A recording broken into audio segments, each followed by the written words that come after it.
Ennyire nem ijesztő a mentális egészség, mert az állatban ijesztő, de van megoldás, és ezt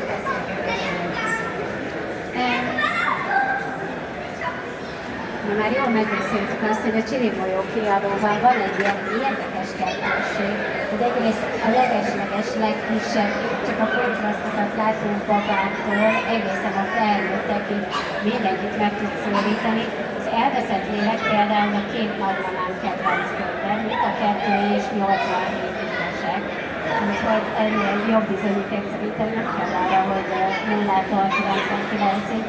De mesélj arra, hogy alakul nálatok ez a felnőtt vonal, ha felnőtt vonal.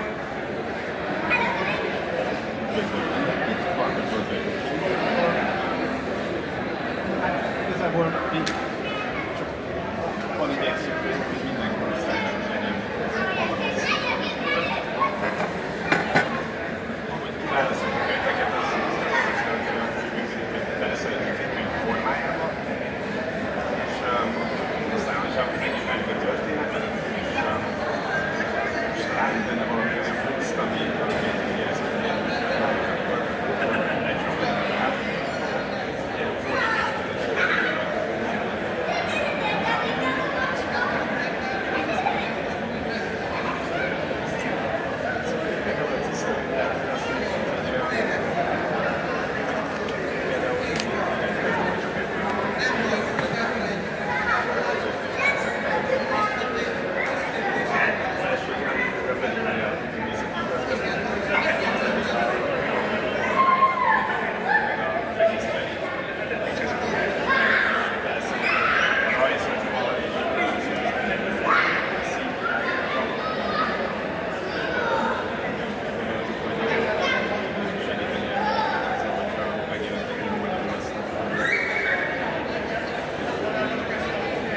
Ami egyébként a szorongásról szól neki, igen, nagyon sokat kezdtünk egyébként nem is élünk. És nagyon érdekes az, amiről beszélgettünk egy kicsit, hogy hogyan közelíti meg ezt akár a színekben, akár tényleg abban, hogy a vizuálisan elmeséli a történetet. Szerintem spoilerezünk egy kicsit arról, hogy miről szól ez a könyv, és én közben lépkedgetek, hogy lássa mindenki azt, hogy hogyan fokozódik a helyzet, hogy hogyan kell ezzel a problémával. könyvelőben is nem itt vannak, ilyen 12 egy gimnáziumba jár, a számhoz követni. Szóval Anna, aki 17 éves gimnáziumba jár, és éppen csak elkezdte tudatosítani magában, hogy szorongás rohamai vannak azért, hogy normálisan közeledni a kortársaihoz, és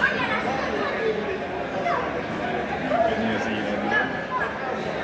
Szóval folyton csak az a fejében, hogy úgy is akar mozdulni otthonról, és keres kinapokat, hogy maradhatna otthon. Minden ijesztő számára. Próbálunk ugyanazon az útvonalon közlekedni, mert az egy biztonságos dolog. Próbálunk megszokott környezetében maradni, és kerülni a számára idegen helyzeteket. És ez persze feltűnik a kortársainak is, mert hát a gimnáziumban elég könnyű különcnek lenni. És hogyha így valaki ennyire kockázatkerülő, vagy csak bármilyen szinten, akkor ezt elég hamar kipécézik maguknak a osztálytársak és iskolatársak. És épp egy ilyen jelenetet láthatunk, elókejtós kisasszony, kedves Annál. És közben a kék színnel megjelenik a pozitív másik hősünk, aki meg egy ilyen biztonságos környezetet tud teremteni. Igen, ez a szerencséje, Maxnak hívják, az iskolában is megvan ezt a srácot, és valahogy úgy érzi, hogy biztonságban van, tudja közökérteni ezekből a szorongásos helyzetekből. Láthatjuk, hogy a főnök operál, zajlik a történet, és olvasjuk hogy mi történik Annával, és ezt annyival tudja még megfordítani a könyv, hogy a háttérszíneket itt megfigyeljük. A zöld, amikor Anna jól érzi magát, lila a háttérszín, hogy éppen szorong, és a piros pedig a pályaszín, amikor tényleg beledobolta magát valami a fejében létező szörnyű helyzetben. És hogy elkezdjük a színidő, éppen arra gondol, hogy akkor végre otthon maradhat, ki sem mozdul a szobájából, amikor megjelenik Max, a barátja egy ilyen furgonnal, és mondja, hogy na gyere, menjünk. Annyira bírja, hogy beül mellé, és elkezdődik egy ilyen autós kirándulás, ahol várhatóan, ugye látható, hogy elég gyakran elkapja Annát a szorongást, de Maxon, hogy ezt nagyon jól tudja lekezelni. Szóval ha úgy veszünk, akkor ez egy ilyen bódulás van.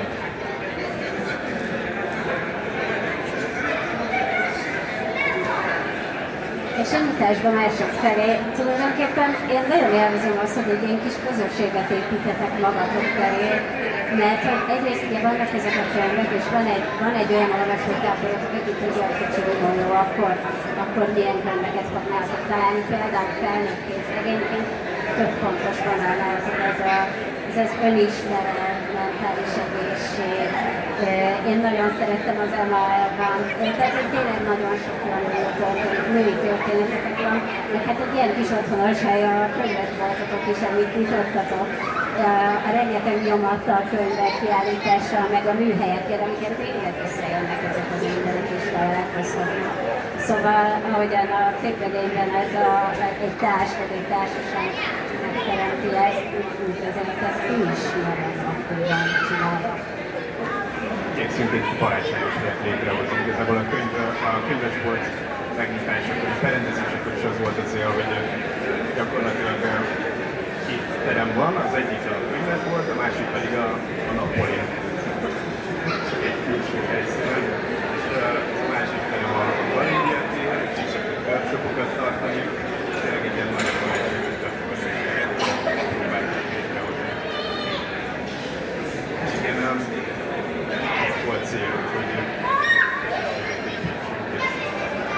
mindenket hozzánk valami jóba csöppenjen bele, hanem bármi szakába.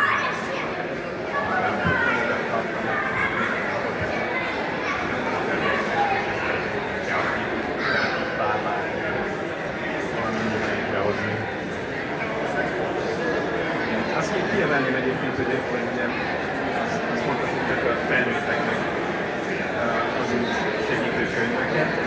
Ilyen erre több példa is van, gyermektelen például, ami mentőségi történet, szintén képregényes formában. Aztán az Emma el van, ez egyébként már csak az, hogy valaki kinyitja és mit mond, hogy ez egy nagyon szomorú könyv, egy depresszív könyv, vagy azt, hogy ez a legviccesebb könyv, amit valaha látott. Ez már szerintem az önismeret egy ilyen nem várt formája. De egyébként volt egy ilyen, vagy zajlik most egy ilyen projekt is, hogy gyakorlatilag egészen sok életkornak próbáljuk valamilyen szinten segítőkönyveket kiadni. Az egyik az érzelmes mackó, ami fogadásoknak segít az érzelmeik meghatározásnak. Kis mackók mesélnek arról, hogy hogy érzik magukat, és így segítenek azokat a gyerekeknek a panik érzelemviharokat. Aztán például itt van a Komposzti Ferkó című könyvünk, ami pedig azt szoktam magam mondani, hogy egy önbizalomhiányos komposztgilisztáról szól. Ez igazából csak egy nagyon fiatal giliszt, aki keresi, hogy mi lesz, ha nagy lesz. Hogy tud hasznos tagja lenni a kert közösségének. Aztán van még aztán is ismét a felnőttek között itt van az elveszett évek, amit még megemlítenék. Ez pedig túlhajszolt ember története. Rengeteg rövid szöveg van ebben a könyvben, és rengeteg illusztráció az, ami arra biztat bennünket, hogy igazából muszáj egy kicsit időt számolni önmagunkra,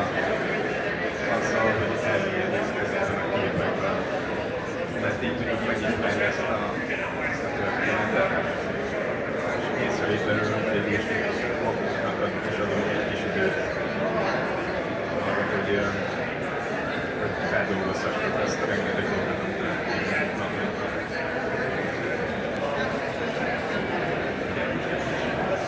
A nagymamáim ajánlásával viccen kívül mind a kettőnek a kedvenc könyve. Igen, szóval most egy kis varga betűvel eltértünk a könyvtől. Ami még a könyv végére kiderült, a Tiszta Őrület című könyv végül, hogy tök érdekes csavar a sztoriban, hogy kiderül, hogy Max sincs teljesen jól, neki is vannak problémái. És hogyha aztán ilyen szemmel újra végig gondoljuk azt, amit láttunk, olvastunk ebben a képregényben, ez szintén egy új világot bont, hogy Anna hogy segített Maxnak. Miközben mi csak azt láttuk, hogy Max hogy segített Annának, pedig valószínűleg ő sem hogy ezt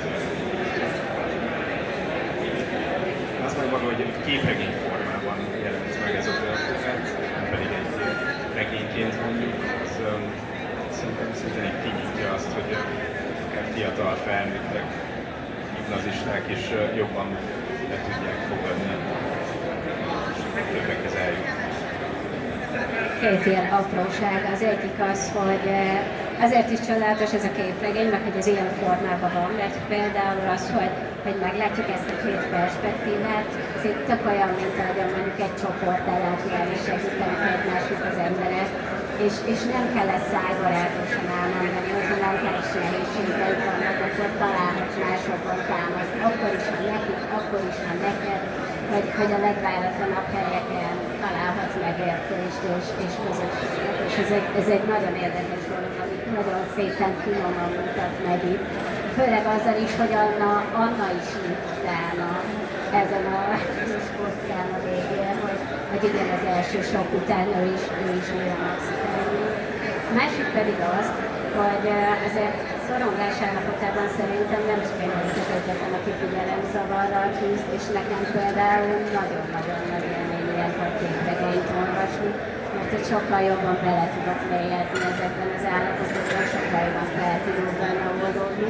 Szóval ilyen nagyon pici apró dolgokkal is tudjuk létrehozni egy olyan lépést, amivel lehet újra beszélni ennyire nehéz kérdésekről.